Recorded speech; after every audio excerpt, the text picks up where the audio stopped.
Good morning. Hello. My name is Jerry Arthur. I'm a board member for the foundation of Rehab Hospital of Indiana, RHI. And what we're doing here is our CHI program.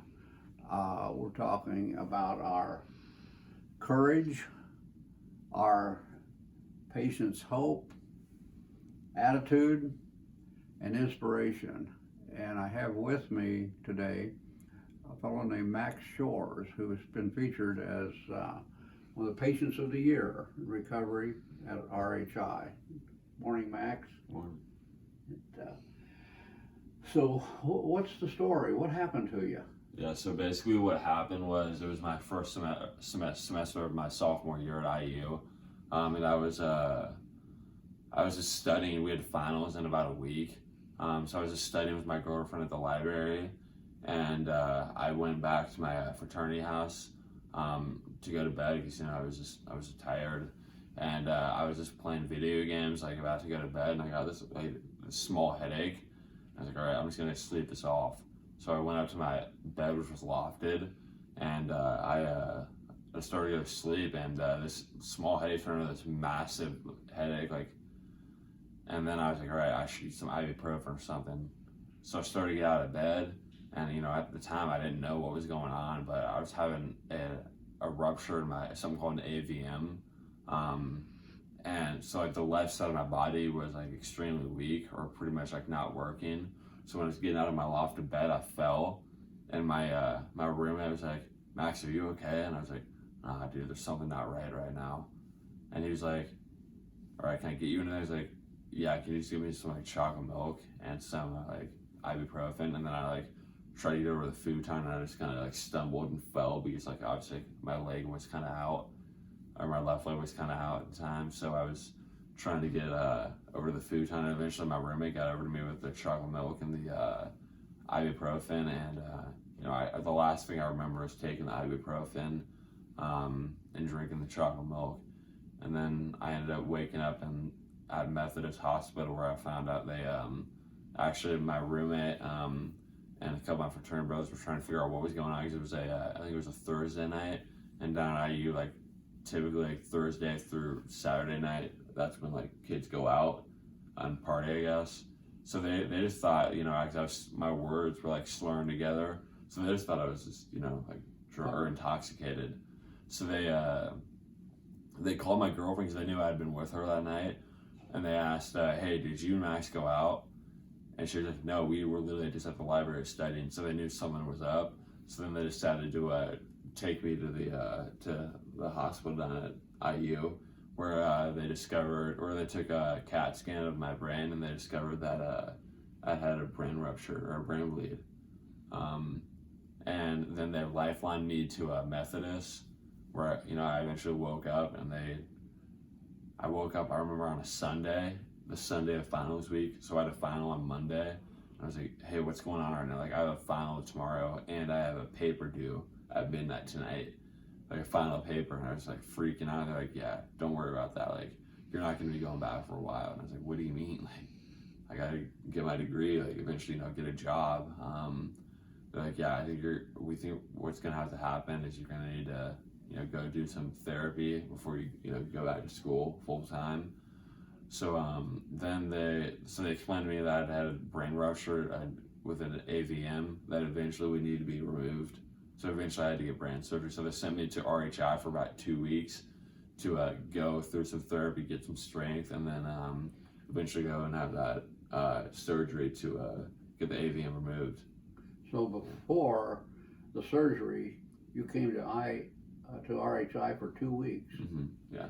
To get your body and Exactly. Yeah. and everything strong enough to endure the surgery. Yeah. Did you come back after the surgery? Yeah. I did. And what happened then? So when I came back after, I think the surgery was on January 8th. So I came back, and I think I got released in early February. It was kind of challenging, because when I went to surgery, I had finally gotten a lot of leg movement, and I was able to walk around with a cane. And then when I went into surgery, after I came back, I had regressed. Like I lost that like all that leg function, all that strength. So it was really like a kind of hard setback. So I had to like work to obviously like, get my leg back. I'm still, making efforts to get that back and my arm as well. But yeah. How do you feel about the challenge of what do you mentally think? I got to get my leg strength back. I got to get my arm to work. Did you ever give up or ever think I can't do it? There was definitely. I remember one day my I had an OT named Sarah, and I don't know what it was. Just one day like, after I went to speech therapy, I just started to think like, all right, well, what if I don't get my arm and leg back? And I just I really hit a low at that point, and I just started. I remember getting super upset. My OT, it was a different one that day. So she noticed that I was visibly upset, so she just took me back to my room, and I kind of just had a mental breakdown. Started crying, I'm never gonna get my arm and my leg back. I'm never gonna be the same guy that I was, because when I was at IU, I always was the guy that was at the fraternity, and I was kind of in the middle, the thick of the party, of trying to just have a good time, dancing, just enjoying life, and I was I'm never gonna get to do that again, and I just really it just really upset me. Thinking that I was never going to get back to that point. Yeah, so that's where your courage kicked in, I think. Mm-hmm. What about hope? What gave you hope? So what gave me hope, I think it's best described in a quote. One of my physical therapists, she gave me a quote that really had an impact still on me to this day. It went there's power in the moment because we have faith in the future. So just trusting that in the end it's all gonna work out, Mm-hmm. And that no matter what, I lived, and most people that go through that AVM rupture, they don't usually make it out of that. So I was very lucky and fortunate to be where I was. Mm-hmm. So yeah. Yeah. Wow. And what support did you get? Besides the staff here, Mm-hmm. family? Oh yeah. Girlfriend? No, without my mom and dad and my two brothers, I have an older brother and a younger brother, it's just not possible what I was able to accomplish and what I've been able to get back to this day. I would not have been able to do it without their support. And I mean my friends as well. I had a lot of support from my fraternity brothers. Mm-hmm. That was always my biggest motivation was while I was here, I was I want to get back to I'm an SAE. Sigma Epsilon, but we our fraternity, the chapter, we named that we go as Gamma. So I was all right, get me back to Gamma. That's my number one motivation. Mm-hmm. So I gotta get back to Gamma, and I was just all right. So every day I was all right, I'm getting so much closer. The big days were discharge day. So go home, and then eventually that in the spring semester I was able to actually come down to IU and visit a couple times and. Get back to Gamma, party a little bit with my brothers again. So it's a lot of fun, but yeah.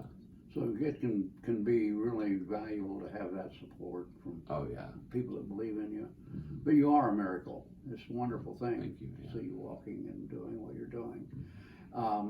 What about other patients at this hospital? What would you say to them? What would you offer to them? Anything in particular? Yeah, I would just say the number one thing is don't give up and just be happy that you're still alive, no matter what you're going through. My quote that I said earlier, there's power in the moment because we have faith in the future. There's know that everything happens for a reason. There's always a plan. God's got a plan for you. You're a shining testimony to miracles that He's providing for us. So. Just don't give up and understand that there are people that are always watching. That was something that was big for me. Mm-hmm. With my mom, she tried to do a lot of social media coverage of my recovery for my friends and extended family, so that they could watch and see exactly all the hard work that I was putting in to get back to Gamma essentially. Yeah. So yeah, that's a great inspiration. Get back. This whole series that we're doing is sponsored by a fellow named Wilson Kehoe Winningham, and the donors that help us have these programs and help this are critical to the success of the hospital. And so to have you as a living example of what the donors see the result of their gifts is pretty fantastic. I'm very impressed. Thank you. Yeah. I think pretty neat story. Thank you. It's good. And so we thank you for coming in here today. Thank you guys. Would it be anything else that you would tell a patient, or anything else you would tell anyone at the hospital, or any recommendations you would have? I would say the only recommendation that I have is just don't settle. Like when you think like, all right, well I can walk now, you know, like for me I can walk right now, but that's, you know, that's not enough for me. Like I'm not gonna settle with that. I'm just gonna keep pushing. So I'm going to therapy, you know, twice a week down at IU, trying to get to the running point. So eventually I can get back to, I mean, I was never a good dancer, but getting back to dancing with, you know, at the parties at our fraternity house. So, you know, like just don't settle. I would say is the number one thing. That's beautiful. That's beautiful. I agree with you. That's a pretty great. Well, thank you so much. Yeah, thank you. Good luck to you. Thank you.